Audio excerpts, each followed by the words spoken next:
Câetum rusuluhum, onlara peygamberleri bil beyinati. Merhaba canlarım. Bu akşam da sizinle inşallah Mü'min suresini bitirip Zümer suresine geçeceğiz. Allah nasip ederse. Şimdi 83. ayetinde kaldık Mü'min suresinin. Ben ayete bir mana vereyim. فَلَمَّا جَاءَتْهُمْ رُسُلُهُمْ, onlara peygamberleri bilbeyinati, bir takım açık deliller getirdiği zaman ferihu bima indehum minel ilmi, kendi katlarındaki, kendi yanlarındaki bilgilerinden dolayı şımardılar. Şımarıklılık yaptılar diyor Allah-u Teala. Ve hâka bihim, onları çevirdi. Mâ kânû bihi yestehzi'ûn, alay ettikleri, küçümsedikleri şey onların etrafını sardı. Şimdi bu ayet bize neyi anlatıyor? Yani geçmişten bir olguyu anlatıyor. Bu olguyla bugünümüze ışık tutuyor. Şimdi diyor ki geçmiş toplumlar, yukarıda anlatmıştık. Yani Allahu Teala peygamberimize anlattığı peygamberler vardı, anlatmadığı peygamberler vardı. İşte o anlattıklarından şimdi söylüyor, bazıları vardı helak ettikleri, bazı toplumlar vardı. O helaklerinin nedenlerini anlatıyor. Bunlardan bir tanesi sebepleri yani فَلَمَّا جَاءَتْهُمْ رُسُلُهُمْ بِالْبَيِّنَاتِ, peygamberleri onlara apaçık deliller getirdi. Bu apaçık deliller ne olabilir? Mucize olabilir. Bu apaçık deliller ne olabilir? Allah'ın vahyi olabilir. Bu sefer ferihu, şımardılar. Şımarıklılık yaptılar. Şımardılar. Bima indehum minel ilm, kendi katlarındaki ilim dolayısıyla, nedeniyle şımardılar. O apaçık delillere karşı, peygamberlerin getirdiği delillere, mucizelere karşı şımardılar diyor Allah-u Teala. Ama bunun sebebi kendilerindeki bilgiden dolayı olmuş bu şımarıklık. İşte bu anlatılan bu kısım günümüzde de aynen var. Yani bir takım insanlar güya bilimsel bilgiden bir şeyler öğrenmişler. Bir takım felsefeler öğrenmişler. Kendi katlarındaki bilgileri çok değerli görerek Kur'an-ı Kerim'i küçümseyen, alaya alan bir takım şımarıklıklar var. Bugün dünyada bunu görüyoruz. Hem dünyada farklı dinlere mensup olanlar tarafından bu yapılıyor, hem de ülkemizde görüyoruz. Güya ilim yapmış, farkında değil, yani ilim yapmış, güya bilimsel bilgi yapmış, fizik, kimya, biyoloji falan yapmış, astronomi yapmış güya, ama bilmiyor ki Yüce Allah o incelediği bilimsel bilgiyi yaratan, o yarattığı canlıyı inceleyerek bilgi yaptığının farkında değil. Şımarıyor, Allah'ı kabul etmiyor. Dini kabul etmiyor, yani gerçek dini. Bu hurafecilerin dini değil. Onlar din değil zaten. Onlar din anlatmıyor. Ama Kur'an-ı Kerim'den kaynaklanan dini kabul etmiyor. Halbuki Kur'an-ı Kerim'i gönderen Allah, onun incelediği biyoloji canlısını veya fizik maddenin kimyasal, fiziksel özelliklerini veya astronomi, kainatın cisimlerini hepsini Allah yaratmış. Kendinde bir üstünlük görüyor. Güya ilim yapmış. Şımarıyor diyor Allah-u Teala. Bak bunu 1400 sene evvel söylemiş Yüce Allah. 1400 seneden evvel de varmış bu. Yani 1400 sene evvel Kur'an'da bahsediyor. Ama bu olay, bu şımarıklık kendi bilgisinin yarı buçuk bilgi, Mevlana'nın deyişiyle yarı buçuk bilgi ile gurur yapıyor, kibir yapıyor. Neye karşı? Peygamberlerin getirdiği apaçık delillere karşı bunu yapıyor. Bugün de aynı. Bugün de Kur'an'ı hafife alan, Allah'a ibadetleri hafife alan, yani secdeye mi gidilir? Böyle bir şey olabilir mi? Böyle bir ibadet olabilir mi? Allah'ın huzuruna rükû ve secdeye gitmiyor. Kibirden dolayı. Kendinde bir varlık yok. Güya ilmi varmış. Güya bilgisi varmış. Şımarık adam. Şımaranlar var. Bugün günümüzde böyle şımaranlar var. Bakın, bu ilahiyat ilmini yapanlar arasında da var. Bunlar var ya.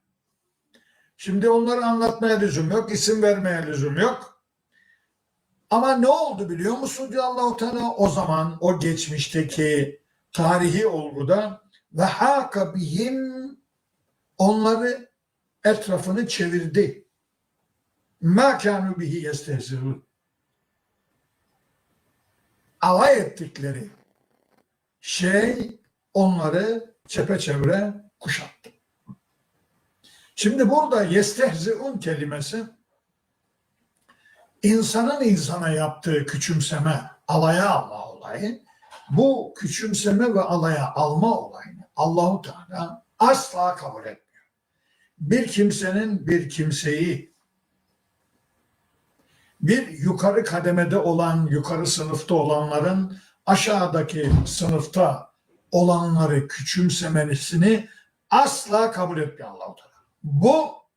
Bu küçümseme, bu şımarıklık, bu kibir helake götürür diyor Allah-u Teala. Şimdi bunu anlıyor. Biliyorsunuz Kur'an-ı Kerim bir determinizm kabul eder. Şimdi bu determinizm biliyorsunuz sosyolojide vardır, felsefede vardır determinizm. Ne demektir bu? Aynı sebepler, aynı şartlar altında aynı neticeyi doğurur. Bunu Allah koymuş. Bu Allah'ın kanunudur. İnsanlar bunu fark etmişler. Sosyoloji bilimine ve felsefeye bunu koymuşlar, determinizmi. Yani aynı sosyal sebepler aynı şartlar altında aynı neticeyi doğurur. Şimdi Allah-u Teala diyor burada ki siz de alay alırsanız bu alay bir sebep olur. Aynı şartlar gerçekleşirse siz de helak olursunuz. Onları helak ettin. O alaylar onları kuşattı.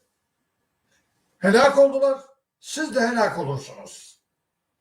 Şimdi burada değerli kardeşlerim, yeri gelmişken biraz üzerine duruyorum.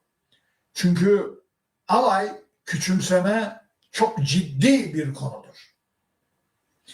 Kur'an-ı Kerim'de, dinimizde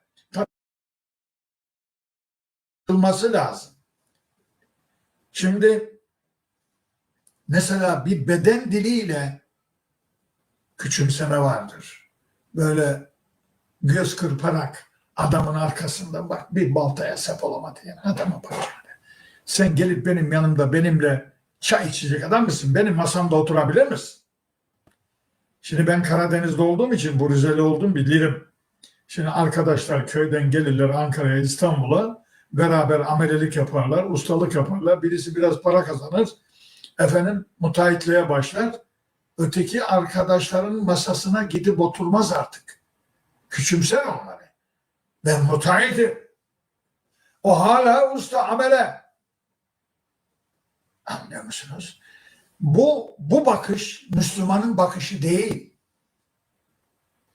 Bunları Allah-u Teala dediğim Humeze suresinde beden diliyle bile olmasına müsaade etmiyor. Yani göz işaretiyle, beden diliyle, bırak lafla. Humeze, lümeze, bunlar lafla küçümsemek, beden diliyle küçümsemek, işaretle küçümsemek, gamze atarak küçümsemek. Bunlara veil vardır. Bunlar hutume cehennemine girecektir. Allah-u Teala. 11. ayetinde Hucurat suresinin Ya eyyühellezine amenu la yeshar kavmun min kavmin asa en yekunu hayran minhum ve la nisa'un min nisa'in asa en yekunne hayran minhum ve la telmisu enfusekum ve la tenabezu bil elgab bi'sel ismul fusuku ba'del iman ve men lem yetub fe ulaikehumuz zalimun. Uzun bir ayet. Burada neyi anlatıyor? Ey iman edenler, sizden erkekler diğer erkekleri küçümsemesin. Umulur ki o küçümsediği adamlar benim katımda daha değerlidir. Kadınlar da başka kadınları küçümsemesin. Olur ki onlar benim katımda o küçümseyen kadınlardan daha değerlidirler. Kimseyi lakapla çağırmayın küçümseyerek. Kimseye gamze atmayın. Tevbe edin, aksi takdirde sizi zalim ilan ediyorum. Ve men lem yetub. Kim tövbe etmezse buna feulâikumuz zalimun. O zalimdir. Bak, küçümsemeyi Allah zulüm kabul ediyor. Benim katımda daha değerlidir. Kadınlar da başka kadınları küçümser. Uzun bir ayet. Burada neyi anlatıyor? Veil vardır. Bunlar hutume cehennemine girecek diyor. Allah-u Teala. 11. ayetinde Hucurat suresinin Ya eyyühellezine amenu la yeshar kavmun min kavmin asa en yekunu hayran minhum ve la nisa'un min nisa'in asa en yekunne hayran minhum ve la telmisu enfusekum ve la tenabezu bil elgab bi'sel ismul fusuku ba'del iman ve men lem yetub fe ulaikehumuz zalimun. Uzun bir ayet. Burada neyi anlatıyor? Ey iman edenler, sizden erkekler diğer erkekleri küçümsemesin. Umulur ki o küçümsediği adamlar benim katımda daha değerlidir. Kadınlar da başka kadınları küçümsemesin. Olur ki onlar benim katımda o küçümseyen kadınlardan daha değerlidirler. Kimseyi lakapla çağırmayın küçümseyerek. Kimseye gamze atmayın. Tevbe edin, aksi takdirde sizi zalim ilan ediyorum. Ve men lem yetub. Kim tövbe etmezse buna feulâikumuz zalimun. O zalimdir. Bak, küçümsemeyi Allah zulüm kabul ediyor. Çünkü toplumda kardeşliği bozuyor. Şimdi bu 11. ayet dedim ya, Hucurat suresinin hemen bir üstündeki ayet, Allah-u Teala bir ferman veriyor. İnnemel mu'minûne ihvetun diyor. Müminler kardeştir. Bu kardeşliği zedeleyecek bir gamzeye, bir gör işaretine, küçümsemeye asla müsaade etmiyor. Şimdi bu adamlar Kur'an'a karşı bunu yapıyorlar. Kur'an'a karşı şımarıklık yaparak, kibir yaparak Kur'an-ı Kerim'in değersiz olduğunu, bir şeye yaramadığını, onun peşinden gidenleri küçümseyenler var. İşte bu ayeti bugüne getirerek konuşturuyorum size. Yani buraya bu gelmişken yeri, demek ki bir toplumu çökerten dinamiklerden biri Allah'ın vahyine ne karşı şımarıklık yapıp küçümsemektir. Tabii bu konuşmamı keşke onlar dinleyebilseler. Onlar dinlemiyor tabii. Yani şimdi onun için bunun videosunu göndermek lazım ama benim videolarımı dinlerler mi ki? Şimdi Müslümanların bazıları, bırakalım şimdi bizim dışımızdakileri. Ya kardeşim, hadisi ayetten üstün tutuyor. Görebiliyor musun bunu? Adam diyor ki 500 tane ayet olsa, onlara zıt bir tane hadis olsa, hadis alırım 500 ayet almam diyor. Bu ilahiyatta hoca. Şu cenaze namazını görüyor musunuz? Kur'an'ı nasıl küçümsüyor? Allah'ın ayetini nasıl küçümsüyor? Anlıyor musun? 2 tane hadis biliyor, şımarıklık yapıyor Kur'an'a karşı. Şunu görebiliyor musun? Adama soru soruyorsun, din soruyorsun, soru soruyorsun. Adam sana mezhepten söylüyor. Kur'an'dan söylemiyor. Bunun farkında değil şirk yaptığının. Allah'tan başka tanrılar yaratıyor. Sen Allah'ın kelamını bilmiyorsan hoca değilsin. Nokta. Cevap veremezsin. Vermeyeceksin. Şımarma. 2 tane mezhep aliminin kitabını okudun, 2 tane fıkıh okudun, adam olduğunu zannediyorsun, Kur'an-ı Kerim'i küçümsüyorsun ve benim gibi Kur'an'ı anlatanlara Kur'an sapığı diyorsun sen ya. Şunu düşünebiliyor musun? Şu cenazeyi düşünebiliyor musunuz? Kim kıldırabilir bunu? Şeytan bile kıldırmaz bunu. İşte küçümsüyorum. Neymiş Kur'an ya? 2'de 1 İyyâke nâbudu ve İyyâke nestaîn diye okuyorsunuz bize diyor. Adam. Adama bak, Müslümana bak. Yani yalnız Allah'a kulluk ederiz. Yalnız senden yardım dileriz diyor ya. Yo, ben peygamberden dilerim. Ben başka birinden dilerim. Yatırdan dilerim. Memkimden dilerim. İşte bu bir toplumun çökmesine nedendir. Bir dinamiktir. Bir sebeptir bu. Kur'an-ı Kerim'i küçümsemek. Yani bunu bizim dışımızdaki insanlar değil sadece. Müslümanlar yapıyor.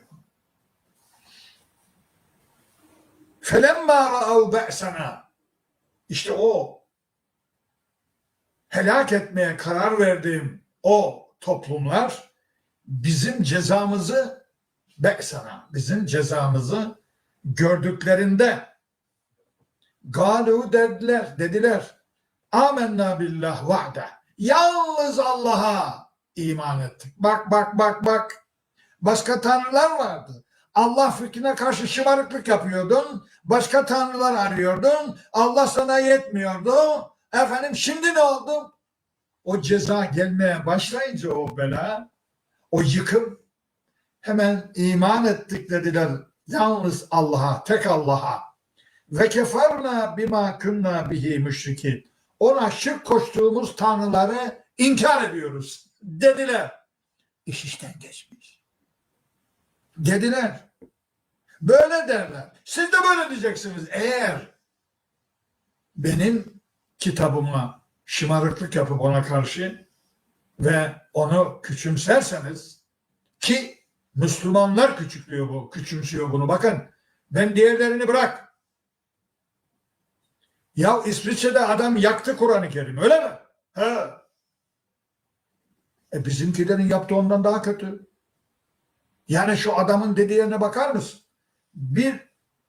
Yani 500 tane ayet olsa, bir tane hadis olsa, hadisi alırım, ayet almam diyor adam ya. Bize üstelik ayet onlara ters. Hadisi doğru kabul ediyor. Efendim 500 tane ayeti atarım, bir hadisi alırım diyor. Ya şu adama bakabilir misin? Şu şımarıklığa bakabilir misin? Şu alaya bakıp küçümsemeye bakabilir misin? Bunun yatacakları yeri yok bu adamların ya. Müslüman, ilahiyatta hoca. Evet. Şimdi Allah cevap veriyor onlara. Onlar böyle dediler ya, tek Allah'a inandık ve şirk koştuklarımızı inkar ettik dediler ya. Allah cevap veriyor şimdi. فَلَمْ يَكُ يَنْفَعُهُمْ اِيمَانُهُمْ Şimdi onların imanı onlara fayda vermez. Faydalı olamaz. Mümkün değil. لَمَّا رَأَوْ بَأْسَنَا Bizim azabımızı gördükleri zamanda yaptıkları iman onlara fayda vermez. İş bitmiştir. Kararımı vermişim ben. Cezalandıracağım onları, helak edeceğim onları. Bu kararı verdim ben. Artık iş bitti. Sünnetallahilleti kad halet fi ibadi. Kulları hakkında geçmişte Allah'ın koyduğu kanun, sünnet budur. Bunu koymuşum ben. Yani ölüm anında iman kabul değildir. Yani bir kişi ölürken tam ölüm şeyine gelince moduna imanı kabul değil diyor. Bunun delili nerede? Bunun delili efendim Yunus suresinde Firavun'dan geliyor. Firavun diyor Allahu Teala boğulduğu zaman, boğulacağı zaman dedi ki hatta iza edrekehul garaku, boğulma onu yakaladığı zaman gâle âmentu, dedi ki iman ettim. Ennehu la ilahe illellezî âmenet bihi benû İsrail. İsrailoğullarının iman ettiği tek Allah'a iman ediyorum dedi. Ve ene minel müslimin. Ben Müslümanlardanım dedi. Boğulduğu anda Firavun'un sözünü Allah bize anlatıyor. Allah ne dedi onu biliyor musun? An şimdi mi? Şimdi mi? Zaman geçti. Boğuluyorsun. Fakat asayte gablu. Sen bundan evvel isyan ettin ve kunte minel müfsidin ve sen bozgunculardan, mürşitlerden, fesat çıkaranlardan oldun. Şimdi iman ediyorsun. Demek ki ceza geldiği zaman yapılacak imanın faydası yoktur. Can çıkarken yapılan imanın faydası yoktur. Bak delillerini söyledim. Burada da var, orada da var.